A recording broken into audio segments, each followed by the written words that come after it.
Hey everybody, welcome back. Hopefully you've been enjoying some of the videos here that I've been putting out, and this is a continuation of the trip to coast trip, and this is in Colorado. If you saw the last video, I ended in Estes Park where we had stayed at Seven Keys Lodge, and I think I'm pronouncing that correctly.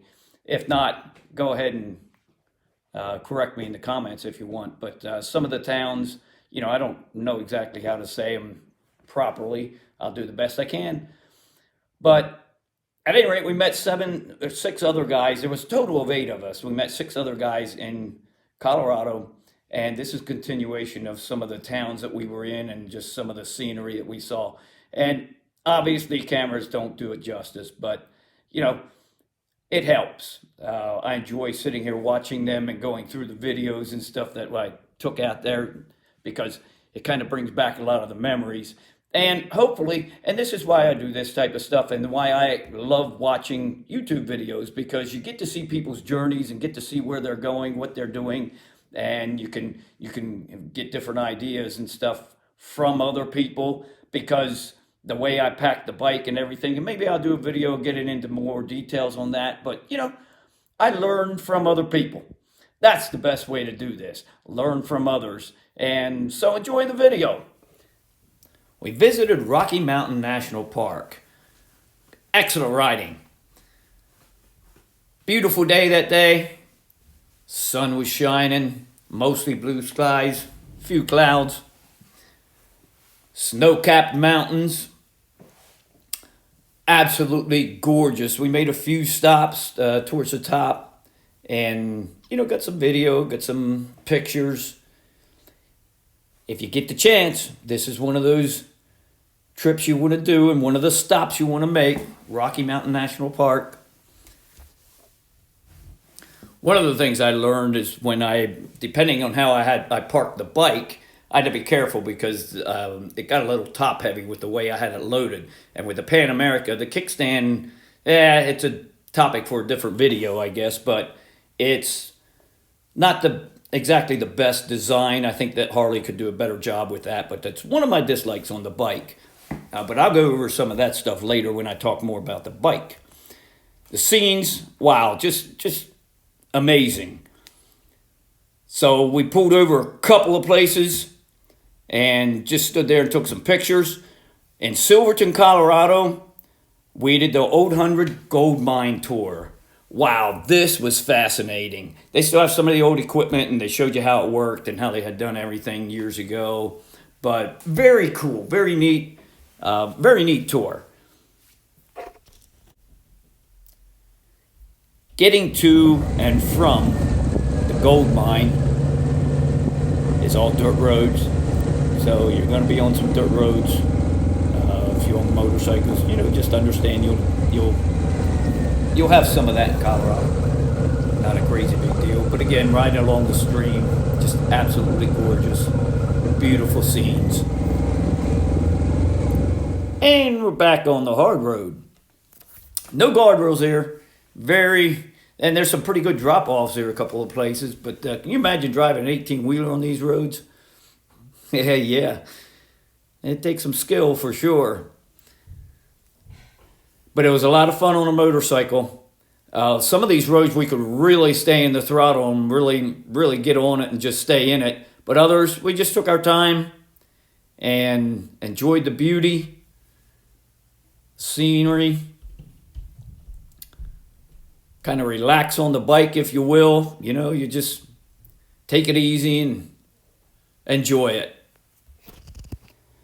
We did have some interesting weather at the higher elevations. We had hail a couple of times, snow. It wasn't too bad. We did have to pull over the one time for safety reasons. We also came to a spot where they had construction, which we knew there was construction, but we didn't realize that they weren't letting vehicles through. And we had to talk them into escorting us through or letting us go through, because we didn't have enough of fuel to turn around and go back to the town where we had come from. So we ended up waiting on a supervisor. It was a nice day, so we just hung out, chatted with them, with a couple of construction workers with the flaggers there. We just waited, and they were nice enough to escort us through and let us continue on our way so that we could we could get to the next town without running out of gas. So you never know what you'll see out there on the roadways, or you never know what will happen sometimes, I guess. I did have an extra tank, or an extra, gallon and a half of gas with me, but I'd have been fine, but I didn't have enough to fill up everybody else's tanks, or to, give everybody else a gallon. I mean, there was 8 of us in total. This road was so much fun. This was one of those roads where you could stay in the throttle and just lean back and forth and have a blast.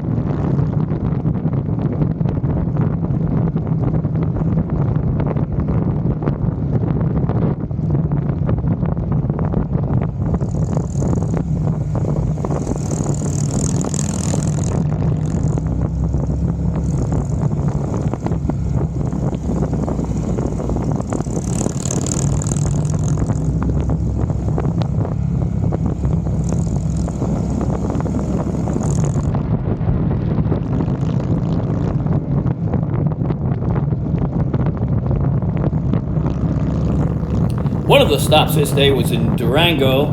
That's another neat little town. We did stop at the Harley dealership there, checked out some bikes, got something to eat.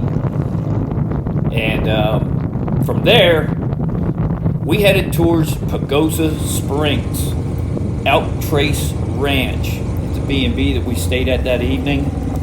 And if I remember correctly, they have 120 acres.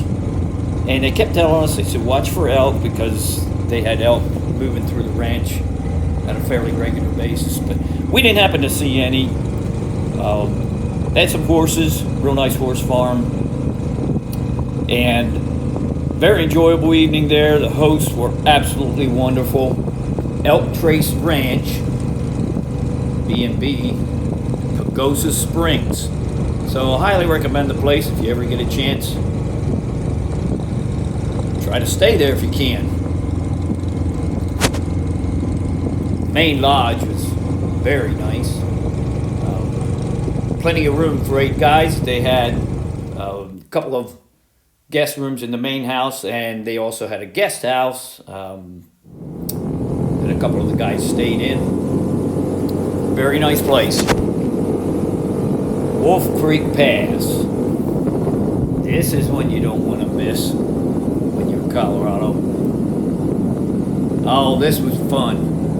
I had been on this highway before, so I knew where we were headed. So as we started to go up over the pass, I took off. And wow, just a lot of fun. A lot of fun. Not a lot of traffic that day. I tell you another way it'd be fun to do. Another vehicle that would be fun on Wolf Creek Pass is with very little traffic would be a fast car, Corvette or Lamborghini or Ferrari or something in that line. That'd be a lot of fun. But you can stay in the throttle pretty good for most of it. It does have some pretty tight twists and turns, so obviously you're going to slow down a few places. But you can stay in it pretty good. And that's what makes it fun.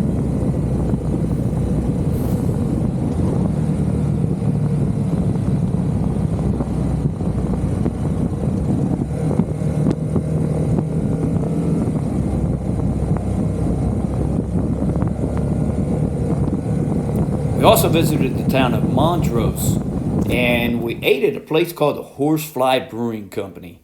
Oh, that was excellent. We visited the Bishop's Castle. Wow, you could do a whole video on this place. If you get a chance, Google Bishop's Castle in Colorado. It is amazing, the story behind this castle. And I don't know, maybe I'll take a video where I just do a little more information on this castle. But here's a couple of pictures. Wow, just the way it was built and everything's just amazing. And that evening, we stayed at my nephew's house, my nephew Steve and Rachel, his wife Rachel, and he drives a truck, obviously, but that's their house. Next morning, we had breakfast at the Village Inn. Before we left Canyon City, we did Skyline Drive. I'd done this before, and I wanted to take everybody up there. I said, you got to do this before we leave town. It's off Route 50, just west of town, and absolutely amazing. I don't know how far you can see. It would kind of be nice. Maybe you can find that information online, how far you can actually see on a clear day from the top of Skyline Drive. It is one way, so you won't be having vehicles coming towards you at all. The road's too narrow. I mean, and there's no, like you see, there's some pretty good drop-offs on both sides, but absolutely amazing.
There, we headed for Pikes Peak.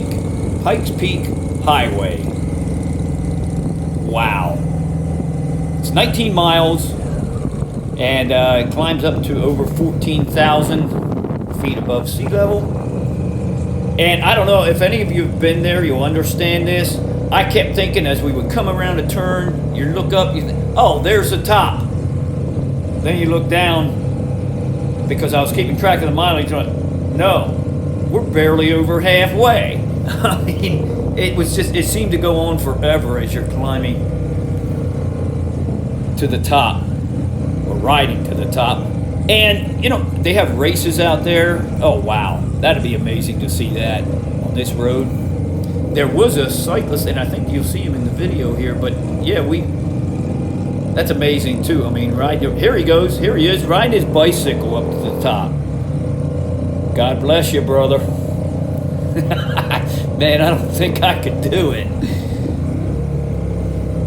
But as we got to the top, they had told us that the day before, this would have been Friday, on Thursday, they had 10 inches of snow up top.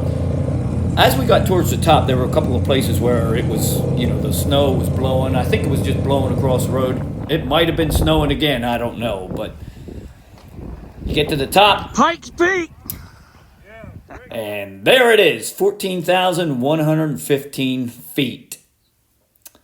Truly amazing.